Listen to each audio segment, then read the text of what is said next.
Привет всем! Как видите, отношения у Анфисы и Лебедей все еще достаточно сложное, но они изменились кардинально. Про это расскажу. Для начала постельная сцена традиционная с Анфисой, вот на фоне тумана. А в сегодняшнем ролике у нас будет котик Вилли, будет хорошо представлен, потому что вопросы задаете. С котиком Вилли все окей, у него осеннее настроение, он не очень склонен сниматься, тем не менее я его уговорил. Вот он на своей такой подстилке, у него специальная, видите, многоярусная сложная подстилка. Он очень тщательно относится к процессу укладывания на нее. Вот. Я стоял, вот укладывание занимает минут 5-6. Вот если поставить камеру, снимать, то это само по себе один фильм, ну такой снотворный. Котята бегают, они тщательно следят за соседями. Дело в том, что соседи все приехали и соседей много. Вот смотрите, это все продолжается. То есть вот он и так повернется, и сяк повернется, потом начинает что-нибудь лизать. Ну, у котика много чего есть, что полизать. Вот, поэтому он перед тем, как лечь, он обязательно должен вот все свои там ритуалы исполнить. При этом он приглядывает за малышней. А малышня то слева, то справа подбегает к забору. Их очень интересуют люди. По счастью, у соседей ни слева, ни справа собак нет. Вот. Они сами, люди как таковые, но котята очень активно интересуются. Причем Арчик освоил новую тактику. Вот опять кот Вилли, он все еще не лег. Это все продолжается одна съемка. Он все еще не лег. Вот, то есть идет такая процедура. Потом он тут заваливается и может проспать так часа 3-4. Вот так, наконец-то. Но еще лежа надо немного полизаться. Ну, у него, конечно, отличная подстилка. Вот постепенно одно за другим ему накладывали. Так вот Арчик стал забираться на крышу, с крыши наблюдать. И когда увидит с одной или с другой стороны, что соседи как-то стали двигаться, он прыгает. Это у нас Австрия, Каринтия, озеро Асиахерзе, вот наш дом, участок, вот эта местность. Все это происходит в самом конце ноября, начале декабря. Озеро не замерзло, таких морозов настоящих пока не было. И некоторая жизнь все еще продолжается. Лебеди, похожим в этом году, никуда улетать не будут. А лебеди улетают, если в ноябре приходит такой мощный циклон со снегом, тогда у них часы биологические включаются, у них улетают. Смотрите, Фиска наблюдает за уткой. Ну, естественно, в тростнике утка. Вот. А в этом году никаких таких циклонов не было, поэтому у лебедей как бы вот часы, которые должны включиться и сказать, что пора лететь, их нету. Ну, потому что тепло, еды полно, озеро не замерзло, чего куда-то лететь. Вот. И срок прошел, уже в декабре они, конечно, вряд ли полетят. Ну, все может быть, но уже, конечно, вряд ли. Хотя молодежь лебединая тренируется в полетах. Я вам покажу в одном из следующих роликов как раз вот их тренировочные полеты. Это поза «Показываем хвост» называется. Задние лапы откинуты и хвост. Ну вот, лебеди приплывают каждый день. Если вы смотрели видео со скрытой камерой, я очень рекомендую посмотреть снятое скрытой камерой видео, у меня на канале опубликовано. Ну, лебеди по расписанию.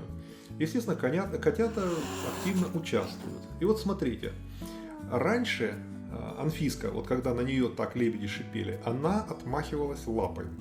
То есть в нескольких видео прошлых есть моменты, когда лебедь вот протягивает голову, чтобы ее ущипнуть, а она в ответ его лапой катается по клюву. И вот смотрите, когда разительная перемена наступила. То есть Анфиске все равно. То есть лебедь там и так из своих лебединых штанов выпрыгивает, ничего не получается. Ну, вот это рядом у нас аэродром малой авиации, и над озером часто летают такие самолетики. Поэтому высоко дроны, выше горы, высоко дроны запускать нельзя. Я поэтому соблюдаю. То есть Анфиска их просто попросту игнорирует. Вот это вообще потрясающе. Ну, так, наблюдает за ними, они начинают шипеть, они начинают на нее нападать, она хоть бы хны. Вот усом не поведет, как говорит. Вот смотрите, что делает. Вот. То есть ее пытаются ущипнуть, а говорит, а мне все равно. Вот так вот. Ну, Арчик пока нет. Арчик пока их боится. Вот если они начинают на Арчика нападать, вот смотрите, вот когда лебедь совсем уже дотронулся, она немножко лапой отмахнулась. А так абсолютно сидит и я говорит, я вас знаю, не надо тут на меня шипеть. Между нами все уже давно выяснено. Котик Вилли пришел поохотиться.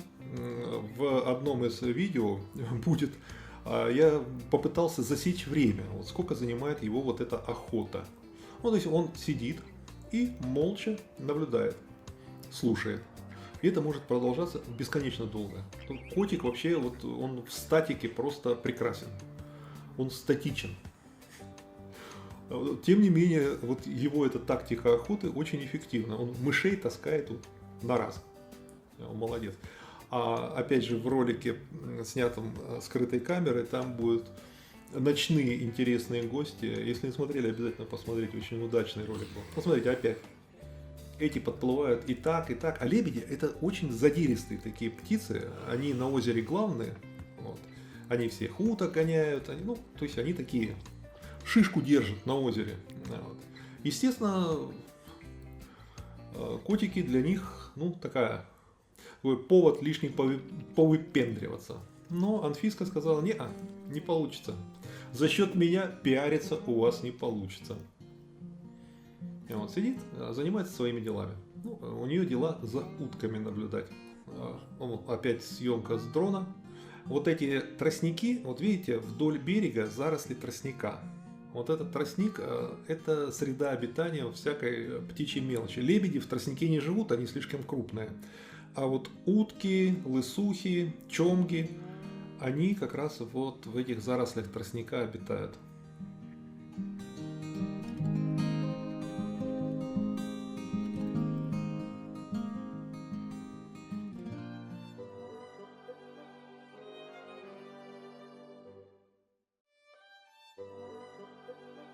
Думаю, надо подписаться. Я согласен с котиком Вилли, надо подписаться. Вот состав, к которому приплывают лебеди, он непредсказуем. Иногда вот так просто парочка взрослых. Иногда приплывают голубь с голубкой, это лебеди так их зовут, с 3 птенцами. Иногда приплывают 4 птенцами. Иногда приплывают с 6 птенцами. То есть они, по идее, уже птенцов отделили. Все, они живут уже порось. Но птенцы часто к ним присоединяются.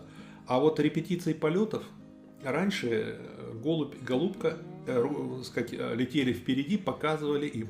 А сейчас я смотрю тренировочные полеты, почти каждый день удается, так сказать, увидеть. Я там заснял, это в ролике будет. Сейчас в тренировочных полетах участвует только молодежь. То есть они каждый день совершают такие облеты над озером. Тренируются, но похоже они тоже не полетят. Посмотрим. Посмотрим, зиму обещают такую обычную, без особых катаклизмов. Лебеди зиму переносят, такого, чтобы лебеди там, что-то с ними стало в результате зимних холодов или чего-то другого. А в плане питания люди помогут, подкармливают и в заповеднике, и так. У меня про это ролики на канале есть, как они зимой. Вот. В общем-то, зима для них не легкое время, но в то же время абсолютно они все это переносят и в последнее время не летают. На канале есть очень интересный ролик про Санта-Барбару и лебединую верность. Вот там был случай, когда один из лебедей, голубь, улетел, а голубка осталась. Так получилось. Стая летела, видимо, один из присоединился к стае, другой остался. Вот так тоже бывает. Вот. Интересно. То есть часть лебедей улетает, часть остается. В общем-то, кто из них прав, пойди пойми. Все так или иначе проводят зиму нормально. Вот смотрите, сидит на ступеньке, наблюдает за лебедем. Лебедь тоже. Лебеди тоже, они в принципе тоже понимают, что кошка, она как бы питается совсем другим. И когда без птенцов какой-то угрозы кошка им тоже особо не представляет. Вот. Поэтому если и задираются, то только из вредности. В ролике, снятом скрытой камерой, есть очень близкие кадры, как лебедь чистит себе перья. Вообще, конечно, очень, очень интересно.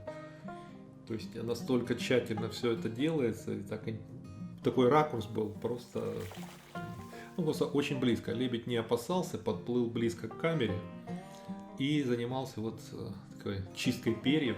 Конечно, получилось. Вообще, скрытая камера, как оказалось, дает иногда очень неожиданные такие эффекты. Ну, так же, как и дрон.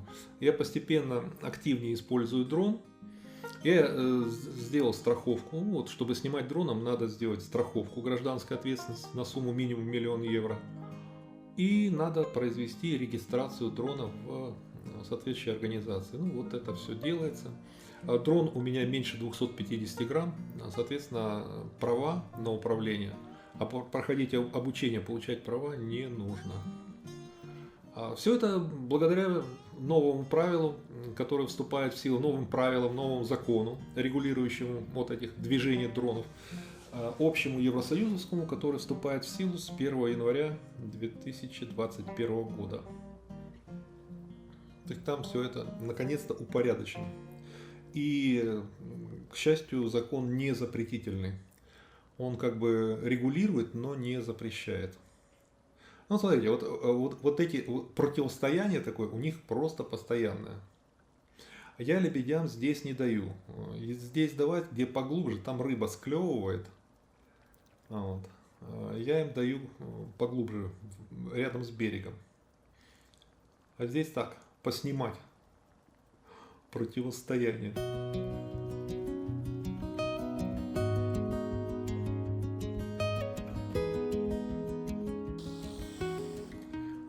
Вот смотрите, что делает. Уж спускается на ступеньки туда. Анфиска недавно падала в воду, повторила подвиг Арчика. Умудрилась, она запрыгнула на тент лодки и с него благополучно соскользнула. Тоже нижняя часть тела, там хвост, задние лапы, все было в воде. Но она умудрилась в последний момент уцепиться. Вот вся троица.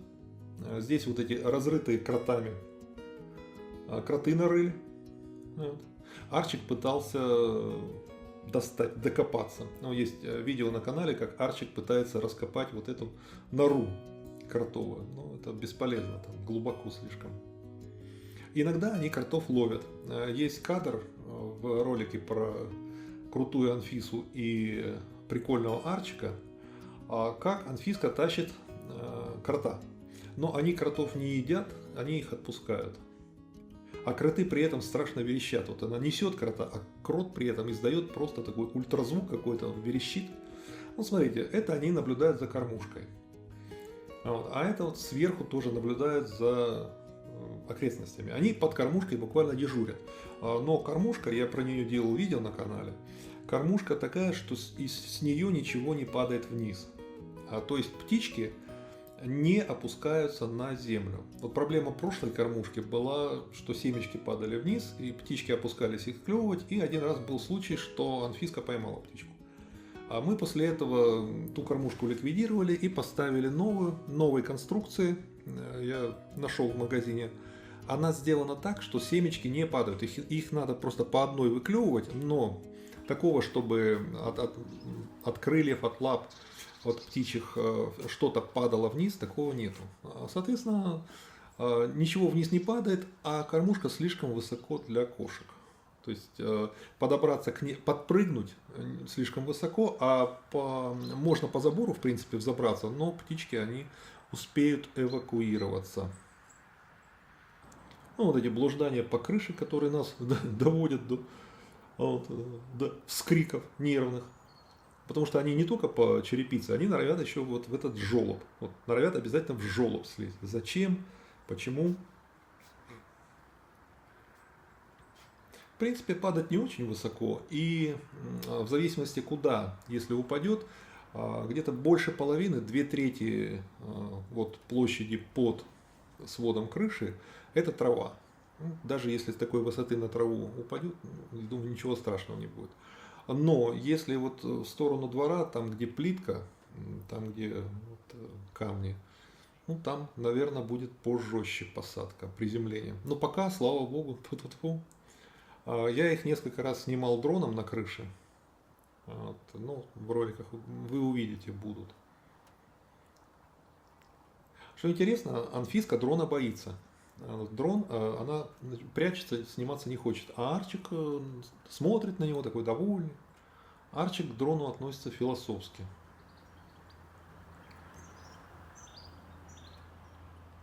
Вот. На фоне горы, туман. Сейчас будет дома, съемки дома. Арчик пытался Анфиску согнать с более высокой позиции. Говорит, что ты тут? Потому что это его место, он всегда на этом месте лежит. Это его место, а она заняла, да? Да, она завалилась, ей пофиг. А она говорит, а я не уйду, говорит, это мое место. Место хозяина не ждет. Все, говорит. Прозевал, сам, говорит. А еще и задирает его. И давай его за ухо. А почему она разбудила? Она спала, никого не трогала.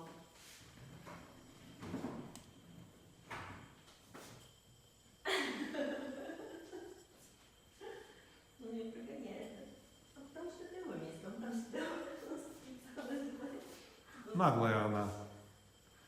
Арченко. Как видите, у них активная позиционная борьба. Арчик в последнее время стал Анфиске так тумаков-то давать. Давай ее за лапы. За лапы давай. Ну, а потом ему скучно, потому что он на самом деле он сегодня выспался. Днем. В общем, смотрите про эту парочку уже несколько десятков видео на канале. А также про Вилли и лебедей. Если фильм вам понравился, поставьте лайк. Кликните котика, откроется окошко подписки. Подпишитесь на канал, включите уведомления. Будьте здоровы, будьте счастливы и успехов вам!